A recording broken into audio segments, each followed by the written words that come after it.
সালামু আলাইকুম। আজকে আমরা শিখব অক্টাল যোগ।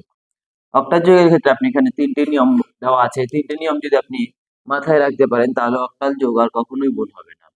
এটা দেখে মনে হইতেছে অনেক বড়, কিন্তু আপনি মনে রাখবেন যে সংখ্যা দ্বয়ের যোগফল মানে যে সংখ্যাগুলো দেওয়া থাকবে যোগফল যদি ৮ হয় তাহলে ফলাফল হবে কত? ০ হাতে থাকবে ১। তার মানে যে সংখ্যাদ্বয় দেওয়া থাকবে সেটা যোগ করলে যোগফল যদি কত হয়? ৮ হয় তাহলে ফলাফল হিসাবে লিখতে হবে কত? ০ হাতে থাকবে কত? ১। সংখ্যাদ্বয়ের যোগফল ৮ এর বেশি হলে ফলাফল হবে ৮ থেকে যত বেশি হবে তত হাতে থাকবে কত? ১। মানে দুইটি সংখ্যা বা একাধিক সংখ্যা যখন আমি যোগ করব ৮ এর বেশি হলে ফলাফল হবে ৮ থেকে যত বেশি তত হাতে থাকবে কত? ১। এবং সংখ্যাদ্বয়ের যোগফল যদি ৮ এর হলে ৮ মানে ৮ এর কম হলে ফলাফল হবে কি? যোগফল যত ততই। যদি ৮ এর কি হয়?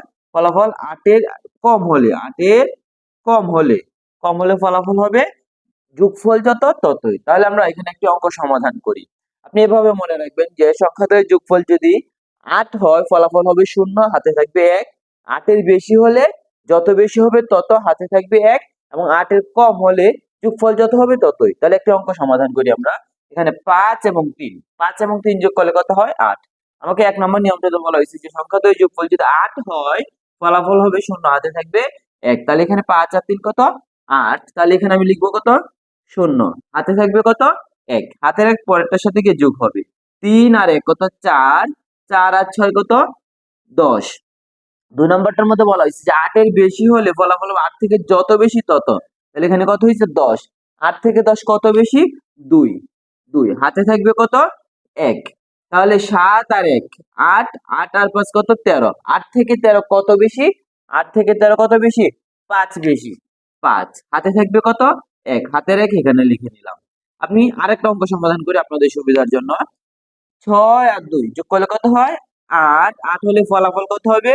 ০ হাতে থাকবে ১। ফলাফল হবে ০ হাতে থাকবে কত? ১। হাতের ১ আর ১ কত হইতেছে? ৪। ৪ আর ৪ কত হইতেছে আমার? ৮। ৮ হইলে কত হবে? ০ হাতে থাকবে কত? ১। ৫ আর ১ কত? ৬। ৭ আর ৬ কত? ৭ আর ৬ ১৩। ১৩ কত? তাহলে ৮ থেকে ১৩ কত বেশি? ৫। এই লিখলাম ৫ হাতে থাকবে কত? হাতে থাকবে ১। আশা করি সবাই বুঝতে পেরেছেন।